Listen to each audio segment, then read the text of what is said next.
Kyoken Modinger Love Story. Bab 3. Jangan kejar Henry. 1. Mania, fanatik, pecandu, atau apalah. Aku tidak tahu sebutan apa yang agaknya pas untuk si Henry. Sebab dimanapun dia berada selalu membawa, menyimpan, dan ngemil kacang kulit. Mana kadang-kadang kulitnya dibuang sembarang lagi. Jadi kalau mau nyarisin Henry gampang. Tinggal cari di mana ada jejak kulit kacang, berarti si Henry baru aja lewat daerah situ. Pernah tuh sewaktu kita camping di Bukit Segara pas zaman awal-awal SMA. Aku dan teman-teman yang lain ngumpetin semua kacang yang dia bawa. Wah, stres abis dia, kelabakan kesana kemari gegara nyariin kacangnya. Kacangku mana, Jas? Tanyanya kepada Jason yang lagi asyik main Game Boy di bawah pohon cemara.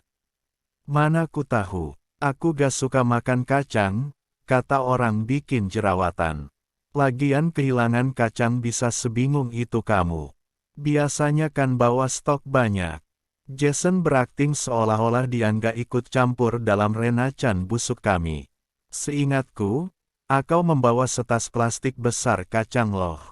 Mana ku tahu. Kamu lupa kali masih ketinggalan di rumah. Bisa jadi sih, tapi enggak ah. Orang tadi dalam perjalanan aku masih sempat kok mengambil sejumput lalu memakannya sambil jalan. Nah, mungkin pas saat itu juga dia jatuh dan kamu tidak sadar. Ah masak sih, ah masak, mulu kamu. Masak air, dahlah sana minggir aku lagi asyik nih, hus-hus. Jason mulai tak nyaman karena takut dia agak kuat buat menyimpan rahasia, sebab muka Henry sudah melas begitu. Sudah seperti kehilangan kekasih yang sangat dia cintai karena diputusin. Alhasil selama kegiatan camping, si Henry tidak jenak dalam mengikuti kegiatan. Padahal kegiatan pada hari itu asyik-asyik. Bikin api unggun, main gitar-gitaran sembari nyanyi bareng-bareng, curhat masalah percintaan, dan main tebak-tebakan gokil. Semuanya gembira kecuali si Henry. Barulah di ujung malamnya ketika api sudah mulai meredup kacangnya si Henry kami kembalikan sambal ketawa-ketawa dan meminta maaf kepadanya. Muka si Henry langsung sumringah melihat kacang-kacangnya kembali, namun dia juga kesal kepada kami yang telah memisahkan dia dengan kacang-kacangnya seharian. Dan sumpah serapah pun tak khayal kami dapatan dari buah kekesalan si Henry kepada kami. 2. Hal lain yang menjadi ciri khas dari si Henry adalah motor Yamaha RX Raja miliknya yang selalu dia tunggangi buat pergi kemana-mana, jaket rolling yang tebelnya nauzubillah yang kalau kamu pakai semenit aja bikin kamu keringetan sejagung-jagung, rambut super klimis berkat minyak rambut tancok, kumis tipis hasil dari pubertas, dan pipi kemerahan yang disebabkan oleh beberapa jerawat yang bersarang di sana, hasil dari kebanyakan makan kacang. Masalah asmara, si Henry nggak jauh beda sama denganku dan Jason. Seringnya ditolak duluan sebelum nembak. Bahkan baru sebatas kenalan pun, gayung dari si Jason jarang sekali bersambut. Namun bedanya si Henry dengan diriku dan Jason adalah dia tidak gampang menyerah. Terus mencari dan berusaha, serta percaya semakin banyak dia nembak maka kemungkinan diterimanya akan semakin besar. Padahal kenyataannya adalah probabilitasnya tidak pernah membaik, 0,001%. Ya sebab si Henry ini adalah tipe-tipe pemuda STMJ, selera tinggi muka jelek. Tapi ya mau bagaimana lagi, orang-orang yang diberkati dengan tingkat kepedean level dewa memang susah dinasihati. Kami sudah sering memberi dia saran bahwa seleranya kegedean, namun tetap saja berkeyakinan bahwa ganteng itu relatif. Artinya adalah setiap orang itu mendefinisikan ganteng secara beda-beda. Dalam artian, adalah ia benar bahwa banyak orang yang bilang dan menganggap bahwa Henry emang jelek tapi tetap saja akan ada satu atau beberapa ciwi yang lensa matanya agak anti-mainstream dari ciwi-ciwi kebanyakan. Yaitu si Lenny Yang, Waktu malam-malam sehabis maghrib datang ke rumahku dan mohon-mohon minta bantuan kepadaku buat makcomblaingin dia sama si Henry. Kamu nggak lagi mabuk kan, Len? Tanyaku kepada Lenny. Enggak kok, aku dalam keadaan sadar. Lagian kenapa sih? Aku ini bersungguh-sungguh lo mohonnya sama kamu. Apa jangan-jangan kamu lagi taruhan ya? Dan si Henry kamu jadian objek taruhannya? Enggak lah, kalau taruhan enggak begini caranya. Taruhan mah langsung deketin langsung, gak pakai minta bantuan orang lain segala. Aku hanya enggak ingin gagal. Dan juga gak bisa kalau cewek yang nembak duluan dong. Ah gimana sih, kamu yang suka tapi tetap aja gak mau buat nembak duluan. Aku protes kepada Lenny. Ya kamu cuma bantuin supaya aku bisa deket sama si Henry aja. Gak perlu bantuin aku buat nembak dia. Pokoknya bikin dia ngelakuin PDKT sama aku doang selanjutnya serahin sama aku deh. Aku percaya kok melalui PDKT, cinta itu bisa tumbuh. Seperti pepatah Jawa, witing treno jalaran saka kulina, cinta datang karena terbiasa. Baiklah, kalau begitu kita mulai dengan apa nih? Pertama-tama yang perlu kamu lakuin adalah masukin kado dariku buat Henry ke dalam laci mejanya.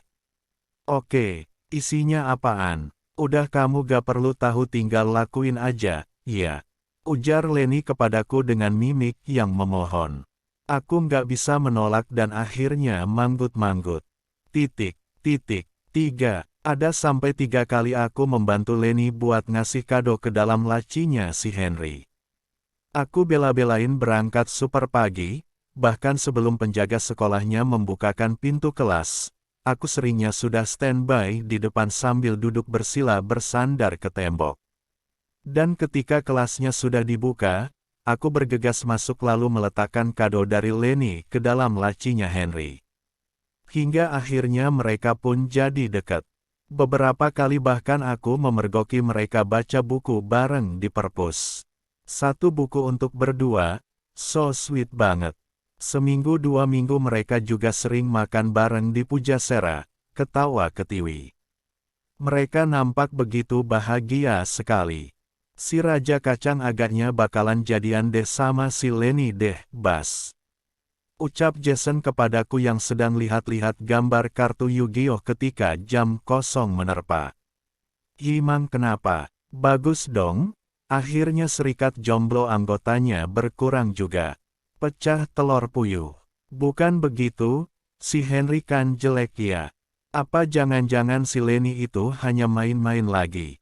Terus begitu si Henry sudah benar-benar sayang, bakalan ditinggalin.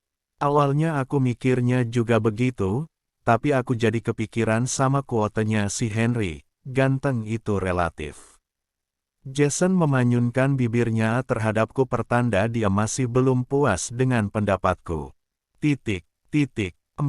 Genap sebulan, endingnya kami kira mereka bakal jadian. Ternyata justru berkebalikan, mereka malah terlihat menjauh. Bahkan aku sendiri tidak pernah melihat lagi mereka baca buku bareng di perpus. Atau ketawa ketiwi waktu makan bareng di Pujasera. Di dalam kelas ketika jam mata pelajaran bahasa Indonesia kosong. Aku menghampiri si Henry dan bertanya perihal hubungan dia sama Lenny. Dan si Henry menghirup nafas panjang sebelum menjawab pertanyaanku. Si Lenny jelek, Bas. Dia nggak masuk kriteriaku. Apalagi badannya juga gempal. Hah, bagaimana sih? Padahal ini kesempatanmu untuk ngelepasin dan menanggalkan belenggumu yang selama ini selalu mengikatmu yaitu kejombloan dan kesendirian, bisa-bisanya malah kamu lepas begitu saja.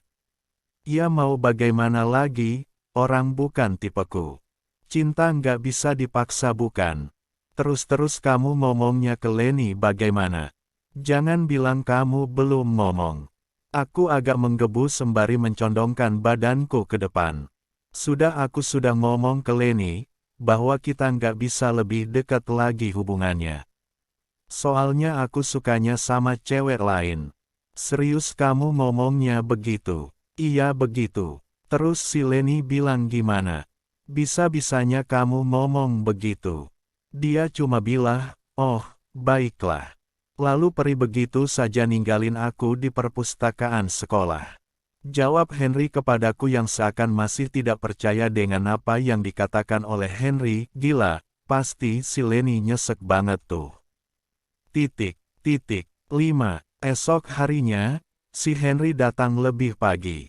Tas selempang di bahu kiri, dan tangan kanannya memegang sebuket bunga mawar. Dia berjalan cepat dari parkiran menuju kelas 11 IPA 1 dan meletakkan sebuket bunga itu ke dalam laci mejanya si Puspa, ketua ekskul PMR. Cewek paling kece seangkatan, cewek paling populer di sekolah. Dan si Henry setelah dipedekatin sama Lenny, malah tingkat kepedeannya jadi makin tinggi.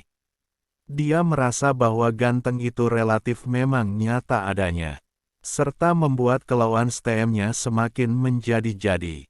Aku selaku salah satu anggota dari perserikatan jomblo-jomblo di sekolah pun hanya bisa mendoakan yang terbaik buat si Henry. Sebab aku juga secara tidak langsung mendapatkan sebuah pengalaman dari kejadiannya si Henry dan Lenny. Yaitu bahwa sebenarnya laki-laki itu memang diciptakan dengan naluri berburu. Dia tak akan senang jika dia justru yang diburu atau dikejar. Berlaku dalam banyak hal, khususnya adalah perihal masalah cinta.